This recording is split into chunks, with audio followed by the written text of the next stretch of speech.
நீ சூட்டும் பூவுக்காக நெடுங்கூந்தல் ஆடுது. நீ வைக்கும் பொட்டுக்காக நடுநெத்தி வாடுது. ஆத்தாடி ஒன்னத்தானே உயிர் நாடி தேடுது.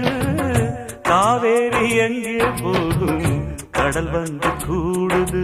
அந்திப் பொழுதில் தென்னங்கிளையில் தென்றல் கூத்தாட மையை எழுதி மஞ்சள் குருவி கையை கோத்தாட அடங்காத ஆசை கொண்டு நானும் போராட. உனக்கென பிறந்தவ ரெக்க கட்டி பறந்தவ இவதான்.